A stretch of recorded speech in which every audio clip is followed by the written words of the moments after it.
Chukue pia na mimi nafasi hii kumshukuru Mwenyezi Mungu kwa kutuwezesha kwa hapa. Nikushukuru sana mkuu wa mkoa kwa kuwepo kwenye ziara muhimu sana katika jimbo letu, kuhakikisha kwamba barabara hii ya Mianzini Ngaramtoni inaenda kukamilika hivi sasa.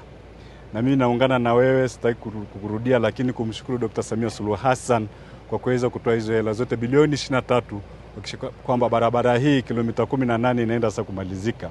Lakini mshukuru zaidi serikali yake Mama Dr. Samia Suluhu Hassan na serikali yake kulipa fidia bilioni 3.5 kwa watu ambao wameathirika na mradi huu.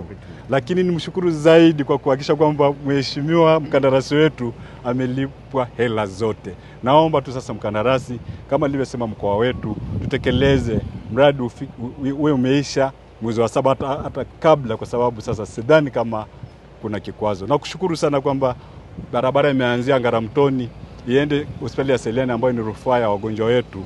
Hiyo ni shukrani kubwa sana ambayo naweza nikatoa kwa serikali yetu. Mkuu wa mkoa, nakushukuru kwa moyo wako, na tuko pamoja kushirikiana na wakuu wetu wa TANROADS. Tuko pamoja, tushirikiane. Ofisi yangu iko wazi, simu yangu iko wazi, tushirikiane kuwahudumia wananchi ambao wanatutegemea.